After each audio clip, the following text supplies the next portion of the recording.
Hello, my friends. Welcome to the Life Shift podcast. I am here with Ofer. I said it wrong already. Ofer. I apologize. Well, welcome to the Life Shift podcast. I like to keep this in because, I'm human and I make mistakes. And we just talked about this. So thank you for being a part of this journey. Absolutely. It's nice to hear my name said it always. At least someone's talking about you, right? Like that's how I feel. If someone's saying my name, someone's talking about me. There you go. Well, thank you for wanting to be a part of the Life Shift podcast. I was telling you before recording that this is like this journey, this unexpected journey for me that I started, I guess I was 41 when I started this, and it has been so unexpectedly healing for me. The Life Shift idea for this podcast, the podcast actually started in a class because I was getting a second master's degree during the pandemic because I was bored. And I was like, what am I going to do for this podcasting class? And so I thought of my own life story and how can I have these conversations with other people? And I came up with the life shift, and really where it stems from. And I know we all have multiple life shifts, but when I was 8, I was visiting my dad. My parents lived about 1,000 miles apart. I lived with my mom in Massachusetts. My dad lived in Georgia. And I was visiting him over the summer. And one day after summer camp, my dad had his boss's wife drive me to his office, which was so weird for me. And he had to sit me down in his office and he had to tell me that my mom was killed in a motorcycle accident. And at that moment in time, which was 1989, I was 8. No one was talking about grief. No one was talking about how to help an 8-year-old go through the process of like losing their entire future, essentially, because I think everything that we had dreamed for my life was now going to change because I was going to move to a new state, move in with my father, not have my mother figure anymore, start a new school. All the things were so different. And what happened is like all the adults around me, you could tell that they wanted to just make sure I was okay, make sure I was happy. And I absorbed that. And so I hid the fact that I wasn't happy and pretended to be happy, tried to be perfectionist, tried to do all these things. And behind the scenes, while I was grieving my own way, I was like, do other people have this like line in the sand type moment in which everything shattered or everything changed, or they woke up one day and everything was different? It turns out people do. And so I've just been so lucky over the last couple of years to talk to over 170 people now about these life shift moments in which something that is so easily pinpointed changed everything in the trajectory of their lives. So that's a little background for anyone that's tuning in to hear you and hear your story. So, thank you for just being a part of this healing journey, no matter what we talk about today, because the human story is so impactful and so helpful. So thank you. Sounds beautiful. And like I told you before we just started, very refreshing because I don't think that I've had an online conversation like that. So very cool. It has taught me so much about listening. You think of a podcast and you just think of like voices talking. But as a host, I realized that my story is just a tiny blip in this journey. And it's about how can I listen, really listen to someone's story and ask them the questions, like I told you before we started recording, ask them the questions that growing up I was taught that I shouldn't ask. Like the curious questions, the things that might make people maybe a little uncomfortable or share something they've never shared before. So it's really been quite a learning experience as well to just be like a better human. So, like the storytelling aspect of it is just like so inspiring. So I'm really looking forward to hearing your story and how you set it up. But before we get into that, maybe you can tell us, or you can tell us, in 2025, how do you identify? Who are you in this day and age? Already an interesting question. I feel open, very open to new learnings. Life is not easy, but life is extremely interesting and exciting. That's what I feel. I mean, that's awesome. What do you do on a daily? I've been all my life almost professional manager, all kind of stuff. What I do since retirement is energy healing, specifically something that is close to shamanic energy healing. I developed my own way of doing this. Been doing this probably almost 10 years, and I started doing it full time after retiring in at the end of 21. So welcome to retirement. It's funny to hear like you were in like management and stuff like that, and then to hear what you're doing now. Is it more like heart driven center? Like you've really like this is your passion? It absolutely is. It is something that started from if we can talk about a pivotal moment. It's something that started with getting sick, and it's not the first time I got sick, but maybe it's the first time that I had to pay attention, like really pay attention. I'd say that I was hypochondriac most of my life. So I always thought in one way or another that I'm very sick and that I'm going to die. And then in 2000, things started to get a little more serious. Like, no, the blood test is fine. Everything is good. That there actually was a problem. So in 2001, I was identified with thyroid cancer. And as a result, the thyroid got removed. I think at that time, I just got interested in what does it mean to be healthy and how to stay alive when you have a problem like that. I was lucky to have a very easy cancer. That's what they said, that if you have to have a cancer, have this one. and then 10 years later, so I don't think I really focused on that much. I mean, it bothered me a lot, but then I went back into the daily grind of trying to be really good at what I do. And that included periods of months of sleeping like 2 hours a night and trying to catch up on email or doing deliverables. And at that time, I was a senior manager at Wells Fargo Bank. So big bank, a lot of responsibilities, being always waiting to wake up in the middle of the night with some call. This needs to happen. This doesn't work. Stress was building up, and I was aware of it to some degree until I started to feel someday tinglings in my fingers, and it wouldn't go away. After several days, I started to feel tingling in my feet, in my toes, and I went to a doctor. It turned out that this is multiple sclerosis. It was a long line of tests to prove this. Once it was proven, it was basically said that things were going to have to be managed. There is nothing that can heal this in Western medicine.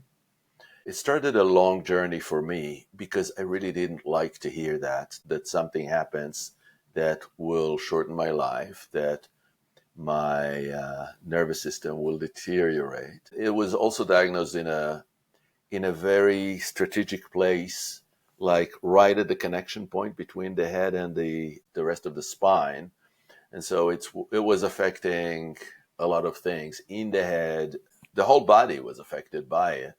And this was the beginning. It got worse. And so they put me on some medicine.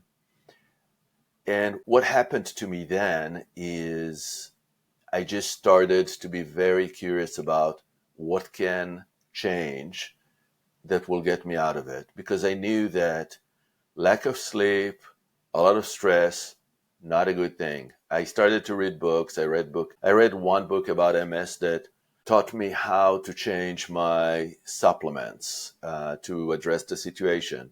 So I did, but I didn't really know if that was going to work or not because everybody is different. And my symptoms didn't go away.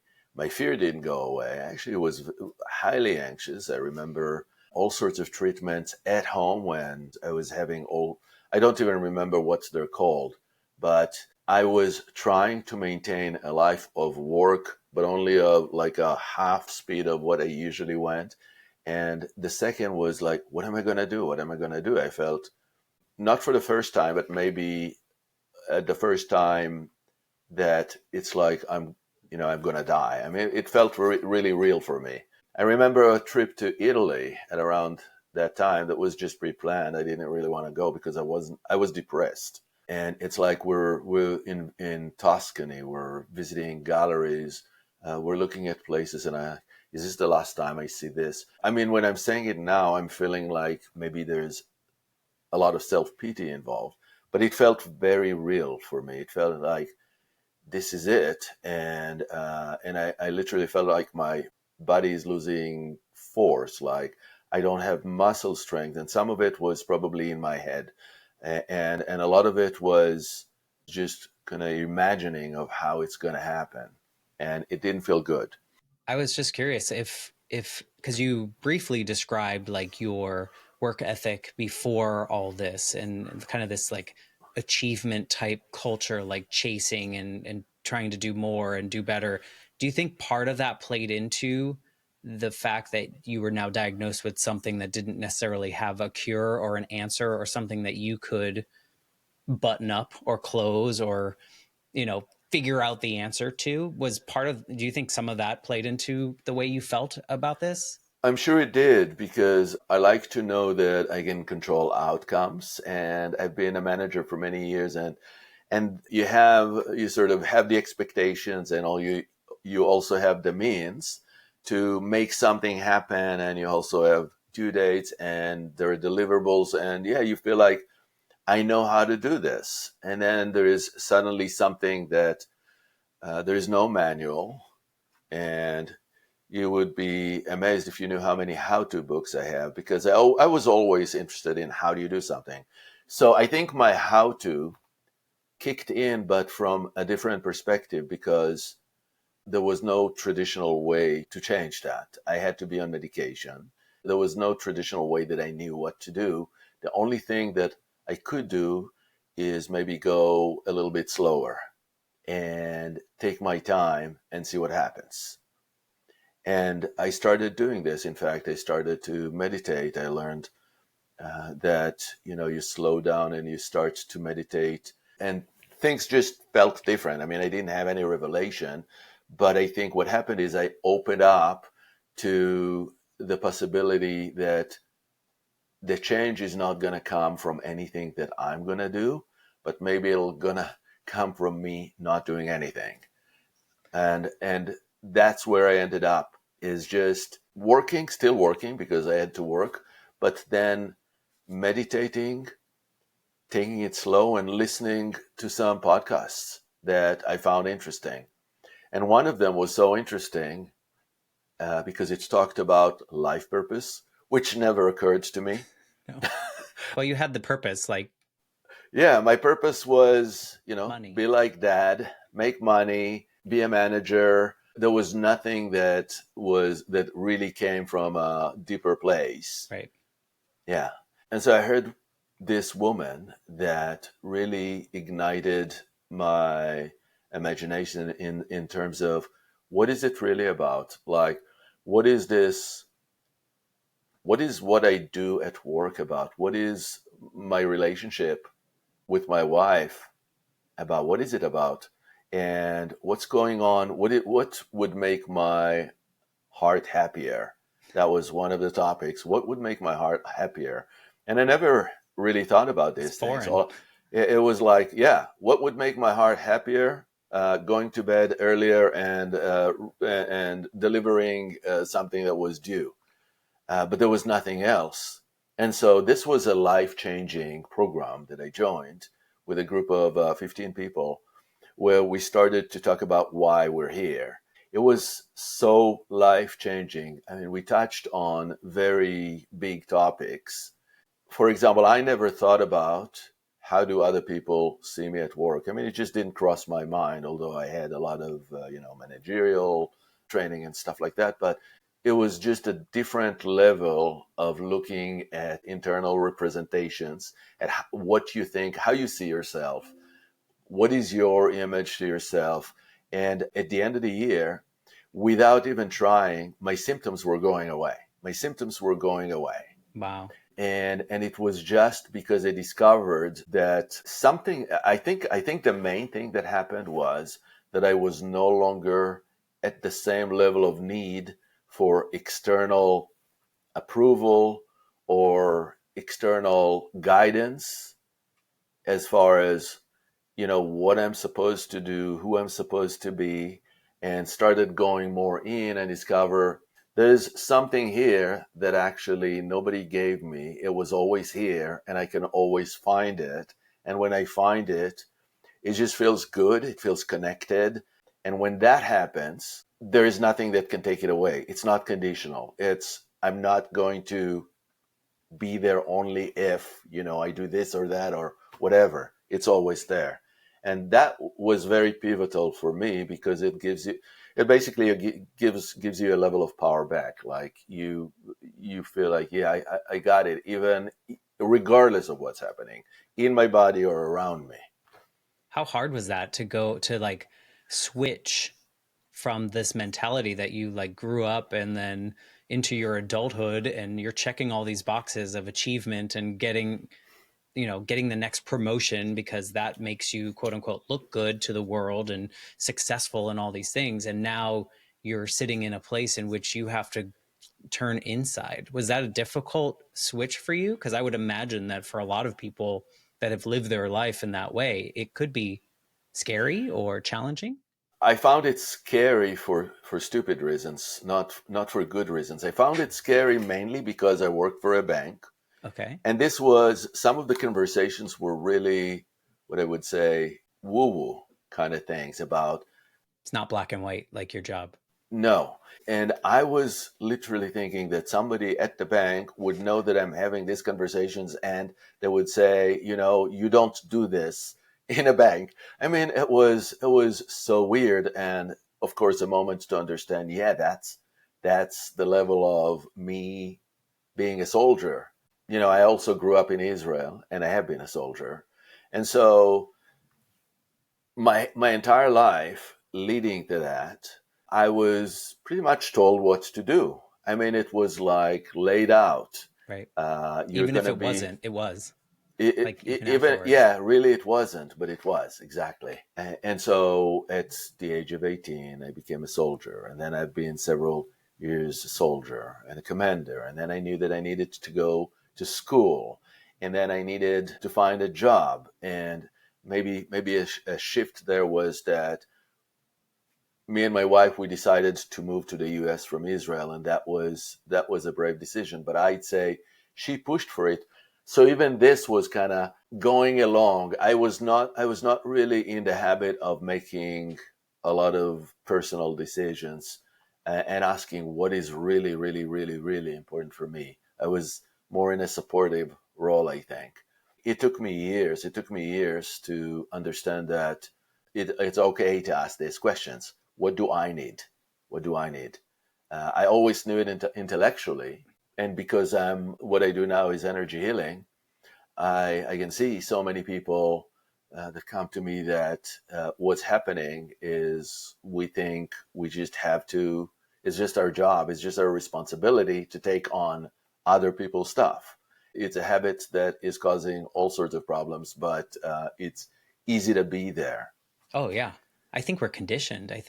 Yeah. Maybe we're getting a little bit better now, but when you said what you were doing felt maybe what you would have described at the time as a little woo woo, and you were a little nervous that if someone found out, it's funny because I think of that's kind of what I love about having these conversations is because in my mind, someone out there is listening, they feel like they're the only person that is feeling a certain way about something, whether maybe it's even just like they're doing something woo woo and they're like worried no one else does it and they're the only person that does it. But then they hear someone like you share this story out loud, and it like gives them permission to feel validated in the way that they feel about themselves, that they're not the only ones. It's not something weird or embarrassing or any of those pieces. And it's like the more conversations we can have like that, the less opportunities for people to feel like they can't share all of themselves with other people for fear of whatever that might be. They probably wouldn't have said anything, but at the same time, we put that fear in ourselves. So true. I remember having a phone conversation before that 1 year long program with the organizer because it was not a cheap program. I have to make a heavy financial decision. And it was like, so what's in your way? What is in your way? And I like, When I'm talking about, when I'm hearing you talking about like the Rothschilds and these 12 families that run the world, I'm feeling like I'm in information technology. I have this engineering kind of capacity. And then you're talking about these things. And I'm not sure that all these big corporations don't actually listen to their employees, and that somebody may be thinking, is he going crazy? Is he going nuts? Am I going to keep my job if I'm going into this program? I mean, that was a real fear for me. Yeah. I'm so glad that I let it go. I mean, she explained also that it's going to be safe, and a lot of it was, it was really all. I mean, today I would say I don't really care who listens to my phone. That's how it is today for me. But it wasn't me then. It was absolutely not. What year was that? This was 2015. 2015 is when the program started. At the end of the program, like I said, my symptoms, they were not there anymore. So what happened? We went to a get together. We met in different places in the world, like Canada, in Ireland, which was beautiful. But then we went to North Carolina, to the mountains. We're sitting in a room, and there was a guest that was a shamanic healer. I didn't know it at the time. I just knew she was a friend of the host of the program. She says to me at some point, I see a part of you in front of your body. So I'm sitting. I'm feeling a little nervous. I don't know what's going on. I'm thinking maybe MS is coming back because everything feels weird. And what she's saying is, I feel a part of you that is in front of you. Would you like me to bring it back into your body?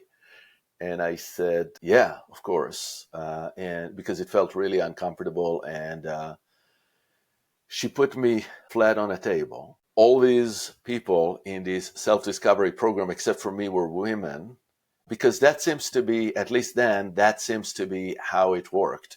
Like women were way more interested in self-discovery and intuitive kind of stuff than men. I think this is slowly changing, but I had 15 women around me. She's the expert is giving the instructions, and what happened, it's hard to describe, but to just give you a summary, I released fragments of souls that were trapped in me, and some souls that were inside that were not me. I received parts of my soul back that were in all sorts of places. There were aliens, ETs, that are coming from different planets to do work on me on different issues, including whatever remains of the MS. And there were curses that were being undone. There were all sorts of stuff going at the end of it. So that took about an hour. And that changed me so much that was like the last day, the one day before the last. The next day, I felt great, but nothing unusual. And then I flew back. When I flew back to Phoenix, that's when I lived then, Phoenix, Arizona, I just felt shivers go up and down my spine of excitement, like something that I couldn't contain. That was really, I never felt it, but the feeling was, I can't hold these energy. I need to know what you did. I need to know more. I just needed to know. And so I contacted her and I said, I need to know what you did, because everything changed, and now everything everything feels so great, and I don't know why. But I felt like I really want to know what you did. I want, maybe because I'm so much better, I can start helping others. I came for a weekend in Longmont in Colorado. It was just mind blowing. And after that, I was just hooked. And so one of the things that I remember from this weekend is we were several people in a room, and everybody put something like a sticker on your forehead, and the sticker said something. I didn't know what it said, but another person is assigned to me, and this person starts talking to me, and the way they talk is based on instructions on this. And I was so triggered by that conversation. It brought all sorts of feelings of inadequacy and, not good enough and stuff like that. And it was just a great demonstration of how people label us, how labels happen, because there is this energetic thing that is called a marker that is like a label that energetically tells people how to treat you. And this was just a demo for that. We did some really exciting stuff with, I think there was people from other planet, beings from other planet coming, helping with the healing. And at the end, they said, okay, when is your next program? Because I want to take it now orderly. And so because she had a teacher's program first and then the 101 version, I just decided I couldn't wait. So I took the teacher's program first, which was great because it meant that I had to drop all pretensions that I knew anything about anything. And I just came in. Everybody was experienced, and I was the only one that had no experience in this realm. It was a great study. I mean, everything changed after that. It was 7 days.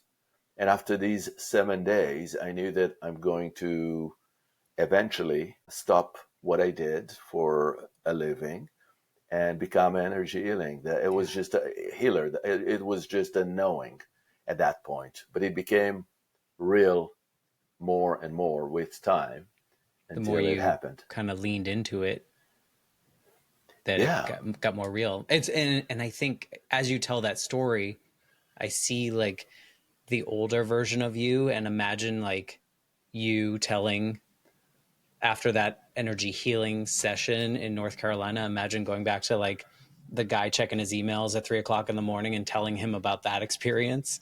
Like you probably would have been like, that's, it's not even in the realm of like what exists in your life at that point in time. Would you say Yeah, so? I just couldn't connect to it in the same way. I mean, I still had to do work, but it changed how I did work. I'll give you an example. I had a boss that spoke really loudly all the time, and every time he would talk to me, and also unnecessarily because we're sitting like like I see you on the screen, that kind of distance. But it's also the energy of what he would say was very pushy. And in the old Ofer would just take it and say, maybe something is wrong with me. Maybe I need to change something, or I just can't stand it, and I'll just shut up and go do something else. But I told the guy as he was doing it, because I just couldn't be the same anymore.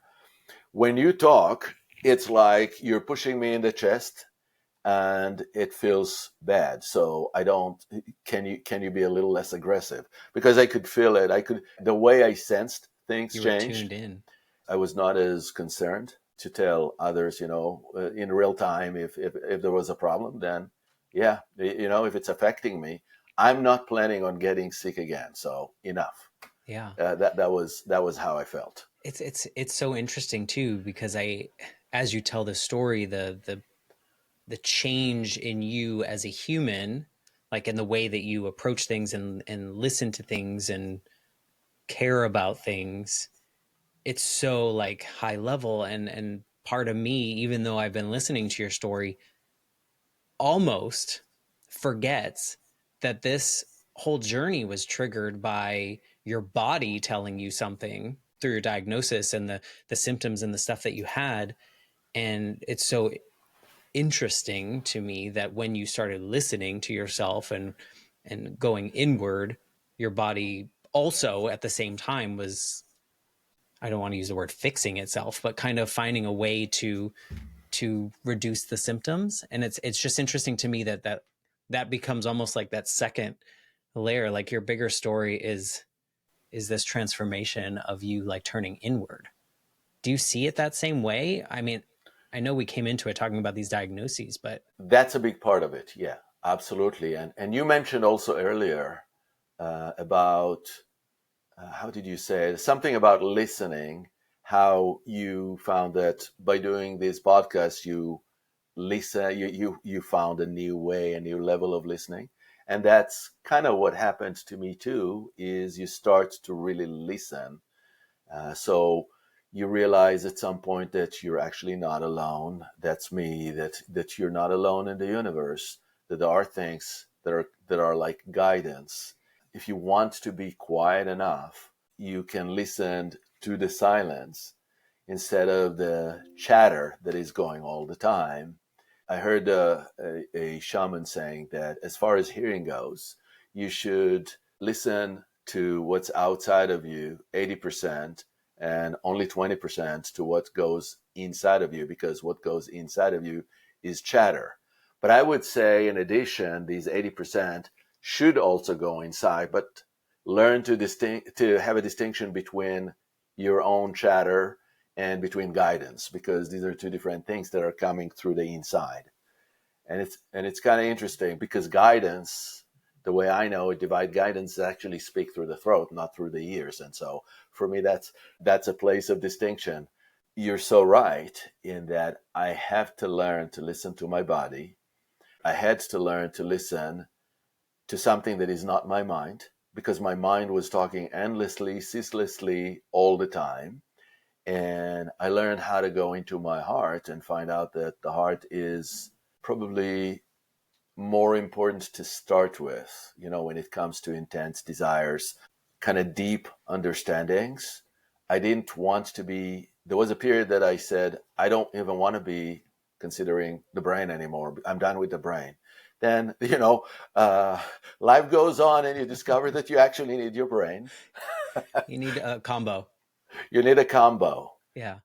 But there is a place called the Heart Math Institute that show electromagnetically that whatever you experience here registers electromagnetically in the heart a fraction of a second before, which is really cool. And so I just learned to listen to what my heart wants and what my heart is telling me and what guidance is telling me. And I was told all my life, especially as a man, I think, but also, I don't know, maybe as just as who I was, that I'm not intuitive, that I have no ounce of intuition in me, that not even try. And I was told that by a lot of people that I know, friends, people that were close to me. And I think they were right, because when this was how I thought, that was the truth. And the reality was that when I learned that this is not the truth, that everybody has this capacity, I changed. And I changed in a way that is so significant that now I totally see how everybody has this intuitive capacity inside of us. However we get it, doesn't matter if you hear something or you see something or you just know something, but we all have it, and we're conditioned. Like you said earlier, we're conditioned to think that we can't or that we don't have it. And it's just not the truth, and it's not helpful, because then we forget that we can actually heal ourselves when we have this inner alignment. Yeah, I would say that society is very conditioning in that way. And even you kind of mentioned the gravitation towards like how-to books, Mm-hmm. kind of relates to that in my mind too. It's like we're just looking for the solve a lot of the time, as a lot of us work through life. It's like, here's the next obstacle, how do I fix that? Here's the next thing, how do I fix that? How do I move forward? What do I do next? It's never like, here I am. Mm-hmm. Here I am, and sitting with myself, and all. It's so counterintuitive to what society teaches us to do. Just like the first half of your life, like, trying to achieve and trying to do all the things that your father thought you should do, or, like whoever in our lives thought we should do those things. And then to learn this, you're like, oh, this changes you. Right. And there are two things, at least, that I'm thinking based on what you're saying, that all these how-to books, I mean, they represent also the notion that all this wisdom is out there. It's not in here, it's there, and you somehow have to reach out and acquire it, or it's not going to come, which is an interesting way to look at things, given that besides people, every other animal just knows how to do stuff. We're the only ones that think we need to figure it out. And there's definitely value in learning. And, I love to learn. I learn every day. It really makes me happy to learn. So it's not about that. It's about understanding that the capacity, the tools, the ability to know what you need to know in a given moment is actually there. It's like, how do you prepare for a podcast? How do I prepare for a podcast with somebody? I can think I should know, I should remember, because this is the topic, I should remember to talk about points A, B, C, or D, or there is just a knowing that it's going to flow because it'll come at the right moment when it will. And I had to learn it because I just started getting on podcasts, not that long ago, and I thought I needed to have a lot of preparation, and it's counterproductive if you try to do that. I agree. Part of what I said about the listening thing is like my conditioning growing up was very much, I call it society's checklist. I call it like all the things that no one actually told me I had to do, but I absorbed that, you had to graduate high school, then you had to go to college, and you had to get a good job, then you had to get a promotion, then you got to buy a house, and like everything was just like a checklist, and I was just chasing the next one. And so related to the listening thing is part of that conditioning is I was going up in the positions, and every time we would have like a team meeting, I wouldn't really listen. What I would be doing was listen for the next silence in which I could share the smart thing that I had prepared in my head to say, so everyone heard me say something smart. I wasn't listening to the conversation. It was all about, how can I perform in a way that someone gives me the approval that I need, or the check mark that I need at that moment in time. And to your point, what you just said is like, if we know everything is naturally, like where that conversation is going to go is going to come from here, you don't need to worry about that. You forget the points, and the conversation will take us where we need to go. I always think of those moments of like me, 30 something year old me, sitting in that meeting, like waiting for the next, like, don't forget what you're going to say, because as soon as there's a silence, you're going to sound smart. And then scolding yourself for forgetting this one point or that one point that you were going to talk about, right? Plus, I didn't get to hear anything that anyone else was saying because my mind was so focused on not forgetting that one smart point. Absolutely. I mean, I also, in becoming just, and it's not, I don't identify myself with being a healer. This is what I do. What I identify myself today is with just allowing myself to be whatever wants to come out. So be authentic. That's hard. Whatever it is, it's great. And now I love healing, and so that's what I do. But I can see how really listening, is so different, because you listen not just with your ears, you listen with your entire body, and your brain has to do something else. In fact, sometimes I'm not sure that I always even listen with my brain, because my brain likes to do what you just described. Sometimes I kind of send my brain to play outside, and I'm trying to listen with my heart, because I think it'll be something more authentic. And of course, the brain always participates, but it's like it's always trying to take over. And as you say, be the smart guy in the room. That is not deep, not necessary, not bringing anything forward, and also not making people happy. No, they don't care. Yeah. Yeah. I wonder, and I don't know if this is something that would happen, but you had this life that you lived in the way that you lived it and the way that you approach things, and maybe it was brain first. You're married, you have a kid. How do those relationships change when you change the way that you exist, essentially? Like how does changing so much inside yourself affect the people around you? Does it make things better? Like, where do we go from here? I would say that the best answer would probably be to ask them, because I don't try to change them. I think they are changed because I changed. I think there is something energetic about it, because we radiate who we are. And so when you're next to somebody, if you're going to be angry, they'll react to it. If you're going to be something else, they'll react to that. Or I think what happens with me is, when I'm really aligned with who I am, and I'm not just an explosive reaction to something, which happens. I'm still a You're human human. being.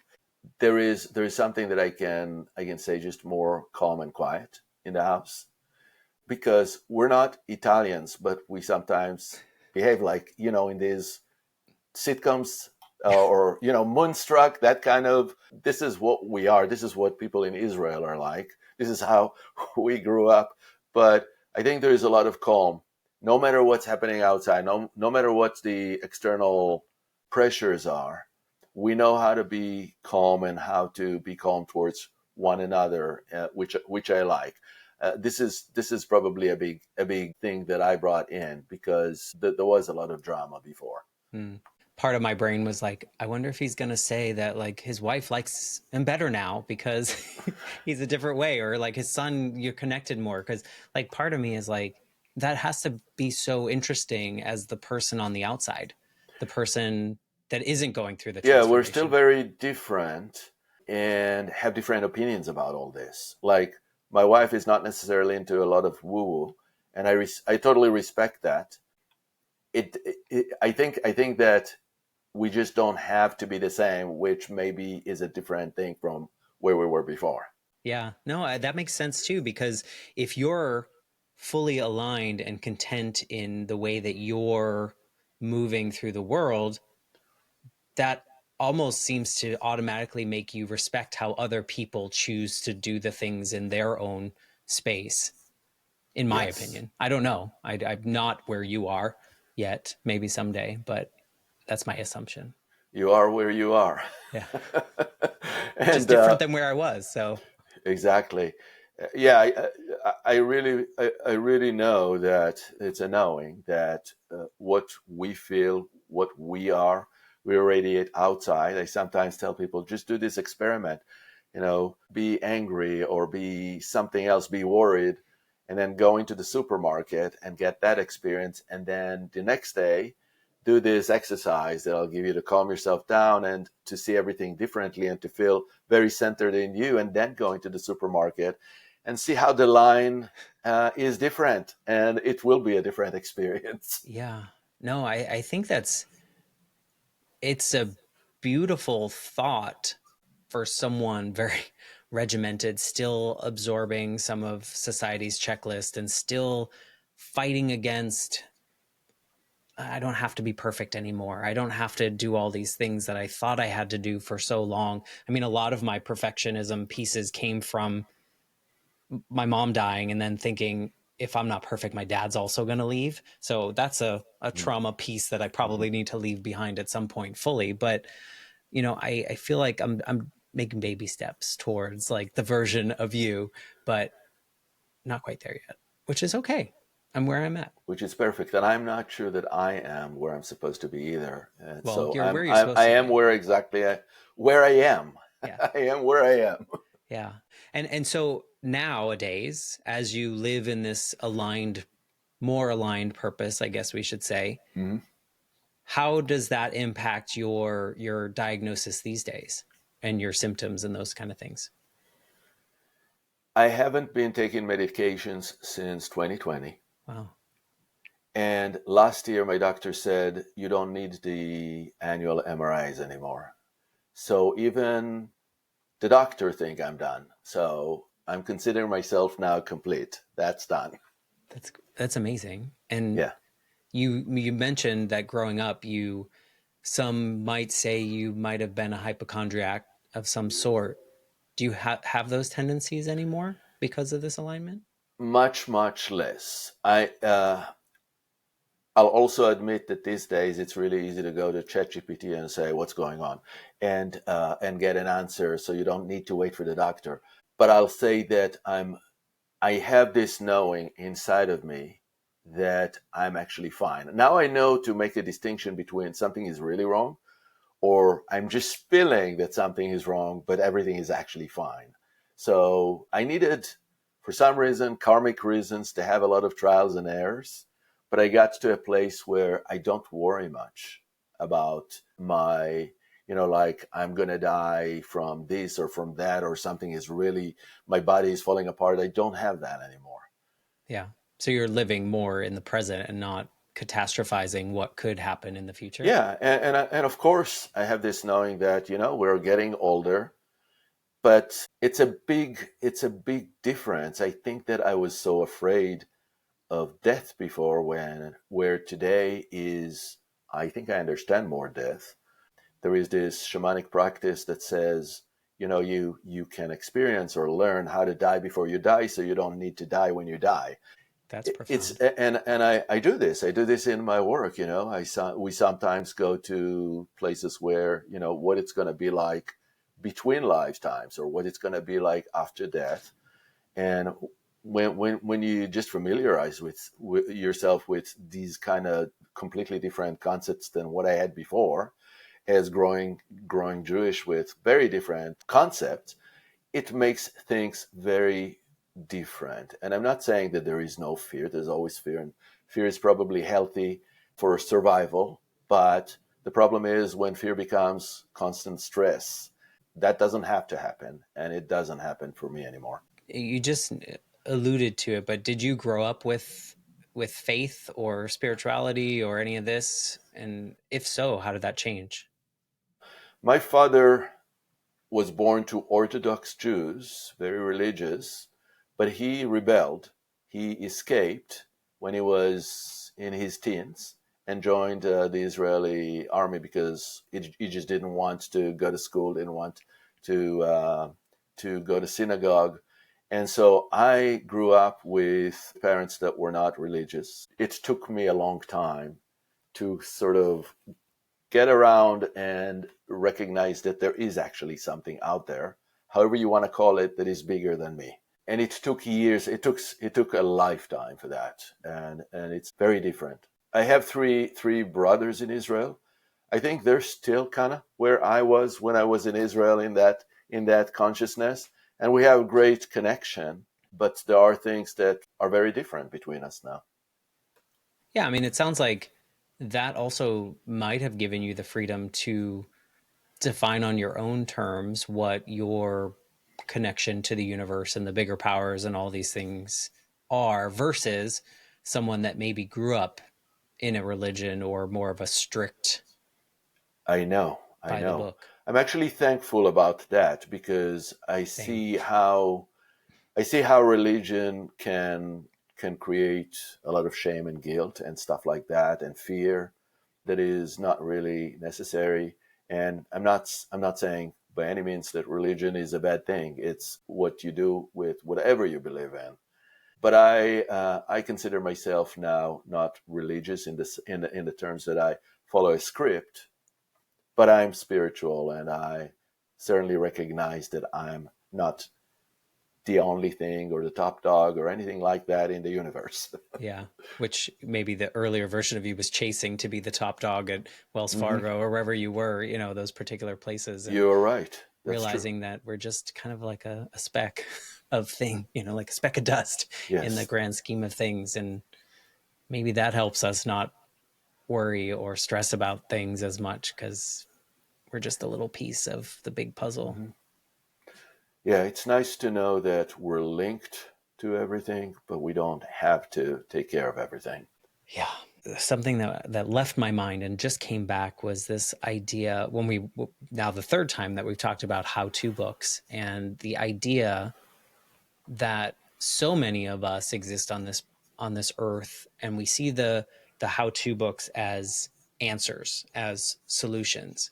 But I bet there's a group of people, and maybe you're included in this, that see the how-to books more as learning someone else's story, in a way, learning how someone else figured it out, and not so much as the solution, but just another way that something has been done in that particular way. Does any of that resonate with any of the thoughts that you have about that?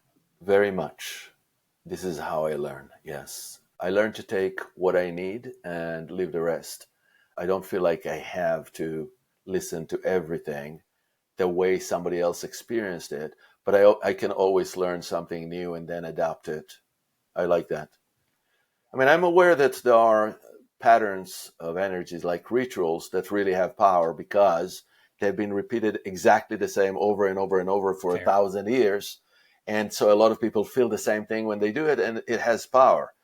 But this is not how I want to live my life every minute of the day. So that's the exception. No, I mean, that visual came to my mind in this conversation. So it's something that I've never really thought of before as a how to book being like more of someone else's story and their way of doing things. And I was of the mind until this conversation that they were just like, I go to that so that I can solve this problem that I'm facing. And maybe my outlook has changed a little bit just in this short conversation. So thank you for that.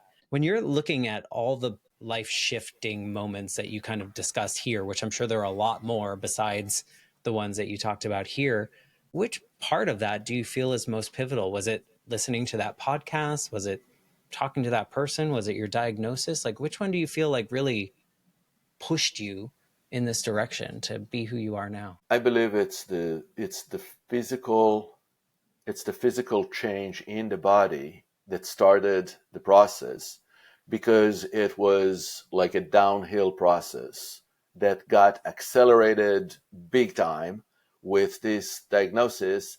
I felt like I had to do something.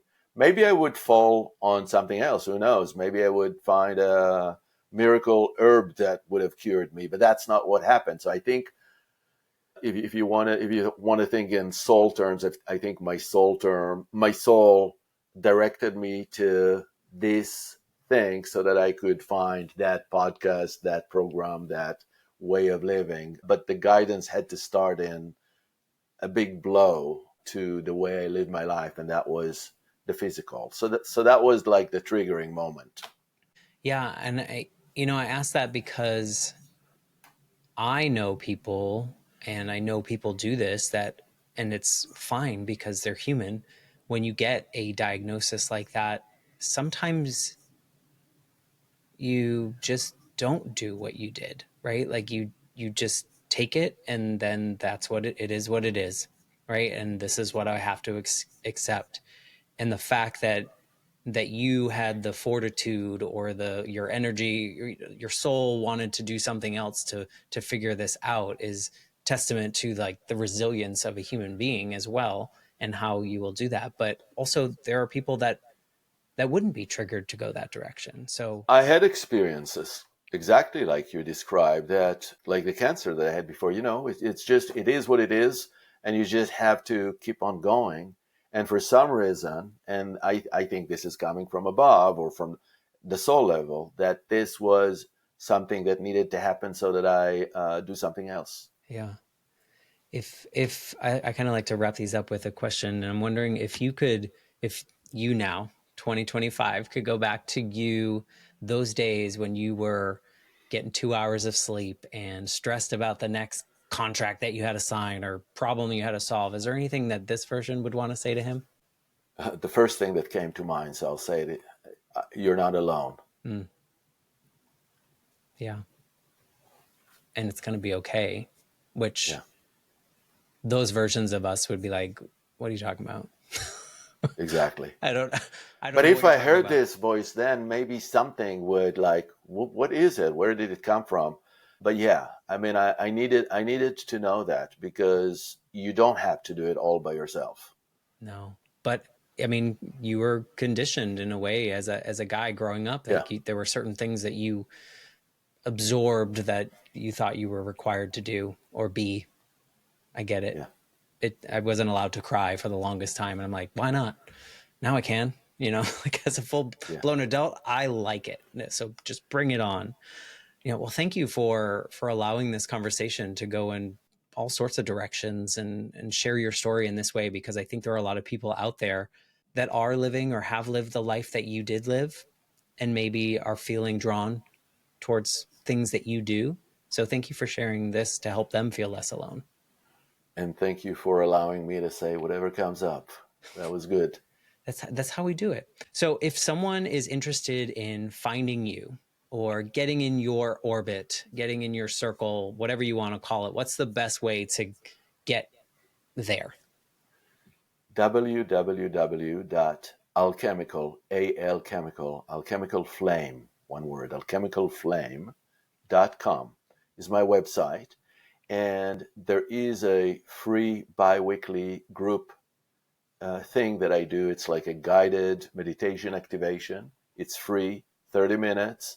You can afford 30 minutes. It's every other week on Wednesday, and it's a great way to know more about how I do what I do. Awesome. Well, we'll put that link in the show notes. Are you on social media or any of those pieces? I'm also on Facebook and Instagram. If you look up Alchemical Flame, 2 words probably, or 1 word, you'll We'll look find on your it. website, right? Is it Yeah. linked on your website? It's also on the website, right? Awesome. Yeah. So if something in this conversation triggered you to want to know more, please go to the link in the show notes and reach out. If there's someone out there in your life that you think might need to hear this story, please share this episode with them. I would greatly appreciate that. And thanks again for your time and just being present in this moment in this way. Thank you, Matt. It was a pleasure. I'll tell you, this is always a healing journey, and you gave me a lot of somethings to think about moving forward. So I'm just so grateful for people like you. So thank you for that. Also grateful for people listening. That's also a wonderful thing as a podcast host. If you are listening and you enjoy this, a rating review on Apple Podcasts, I guess, is the best thing that I can ask for right now, or follow me on social media. And otherwise, I'm going to say goodbye, and I'll be back next week with a brand new episode. Thanks again.